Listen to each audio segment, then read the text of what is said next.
نحمده ونصلي على رسوله الكريم بسم الله الرحمن الرحيم السخي قريب من الله صدق الله العظيم صلاة وسلاما عليك يا سيدي يا رسول الله۔ محترم ناظرین کرام، میم ٹی وی سے آپ کا میزبان مقرر شوکت حسین سیالوی پروگرام ہماری اصلاح احادیث کی روشنی سے حاضر خدمت ہے۔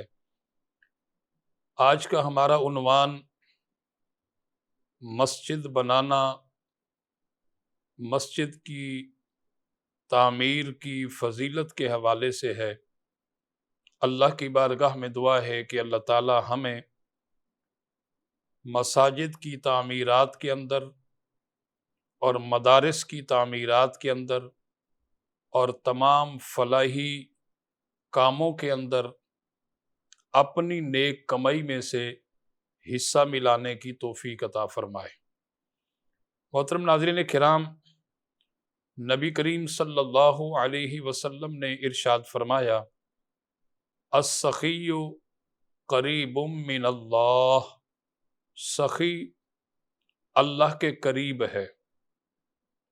اور ایک مقام پر ارشاد فرمایا، السخی قریب من الجنہ، سخی جنت کے قریب ہے۔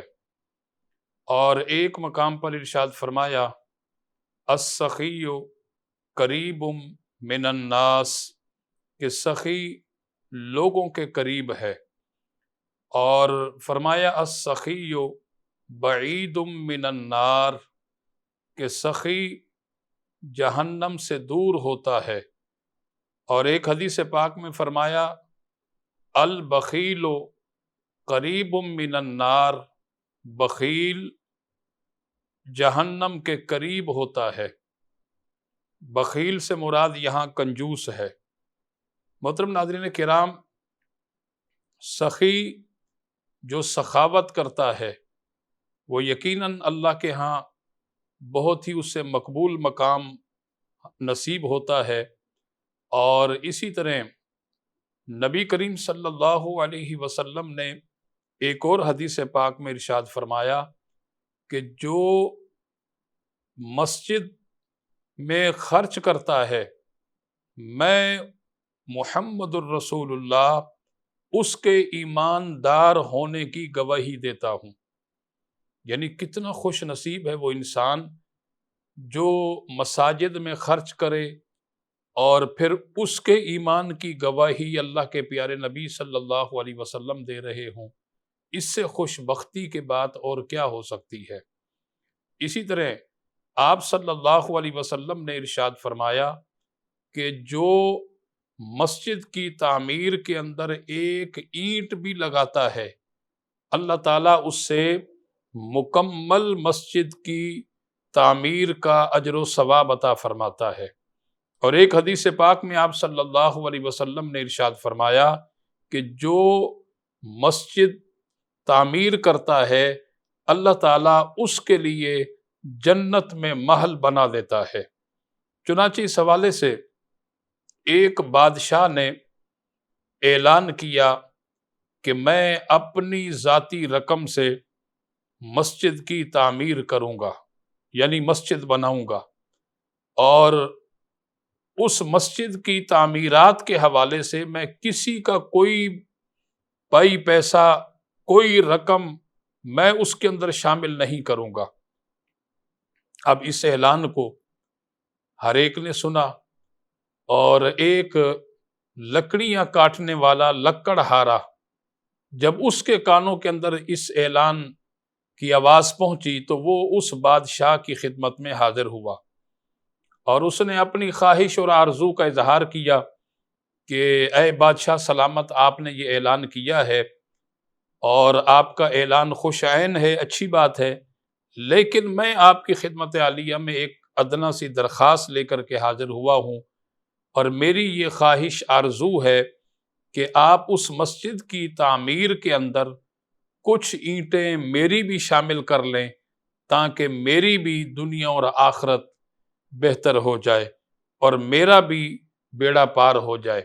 جب اس لکڑہارے نے یہ کہا تو بادشاہ نے ان کی بات سن کر رد کر دی کہ نہیں، ایسا نہیں ہو سکتا، میں نے اب یہ آرڈر جاری کر دیا، میں نے اعلان کر دیا، اور صرف جو ہے میں خود ہی اس مسجد کی تعمیرات کے حوالے سے جو ہے وہ اپنا مال اور اپنی رقم خرچ کروں گا۔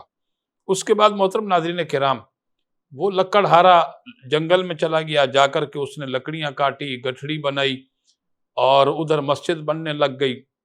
اور رات کا وقت ہے، اس نے جو ہے وہ اب جو ہے وہ کچھ اینٹیں خریدی اور اس لکڑی کی گٹھڑی کے اندر رکھ دی، اور جب وہ وہاں سے گٹھڑی لے کر کے آیا جہاں پر مسجد کی تعمیرات کا وہ ساز و سامان اینٹیں رکھی ہوئی تھی، وہاں آ کر اس نے وہ لکڑی کی گٹھڑی جو ہے وہ زمین پر گرا دی، اور جب اس نے زمین پر گرا دی اور اس کے بعد جو ہے وہ گٹھڑی کھل گئی، جب کھلی تو اس نے اس لکڑیوں کے اندر سے جو اینٹیں رکھی تھی اٹھا کر کے وہاں جو موجود اینٹیں تھی اس میں ملا دی، اور اس کے بعد وہ لکڑیاں باندھ کر کے وہاں سے چلا گیا۔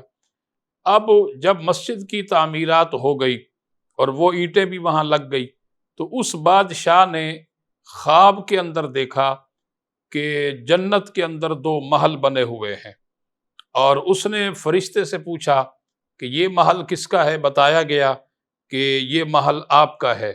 تو اس نے کہا کہ ایسا کون سا میں نے کام کیا، کون سی میری ایسی نیکی ہے جس کی وجہ سے اللہ تعالیٰ نے جنت میں میرے لیے محل بنا دیا؟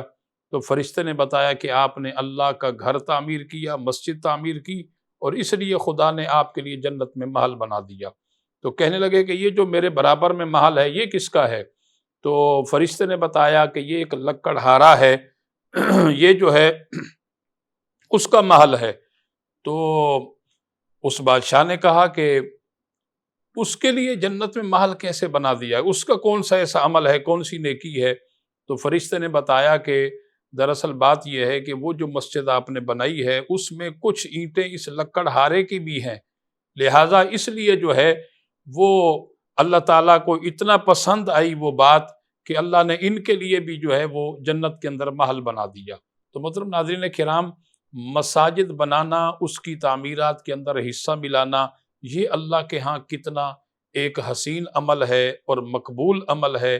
اللہ تعالیٰ جو مساجد کی تعمیرات کے اندر جو ہے وہ حصہ ملاتا ہے تو اللہ کے ہاں وہ کتنا جو ہے ایک عظیم مقام رکھتے ہیں۔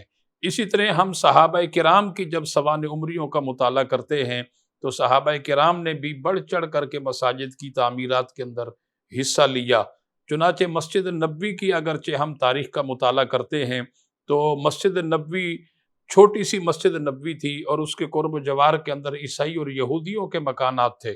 سرکار صلی اللہ علیہ وسلم نے جب صحابہ کرام کو جمع کیا اور فرمایا کہ میرے صحابہ نمازیوں کی تعداد بہت زیادہ ہے اور لوگ اسلام کے اندر جوک در جوک داخل ہو رہے ہیں، لہٰذا اب مسجد میں جو جگہ ہے وہ کم پڑتی ہے، اور تم جانتے ہو کہ مسجد نبوی کے قریب جو مکانات ہیں وہ عیسائی اور یہودیوں کے ہیں، تم میں سے کون ہے جو کہ ان عیسائی اور یہودیوں کے مکانات کو خریدے تاکہ مسجد نبوی کو اور زیادہ وسیع کیا جا سکے؟ تو حضور کے پیارے صحابی حضرت عثمان رضی اللہ تعالیٰ عنہ کھڑے ہوئے، عرض کی کہ یا رسول اللہ، آپ ان مکانات کو خریدیے، خریداری کے اندر جتنا بھی رقم خرچ ہوگی آپ کا غلام عثمان ادا کرے گا۔ وہ مکانات خریدے گئے، پھر مسجد نبوی کی توسیع، اس کی تعمیرات کا معاملہ ہوا۔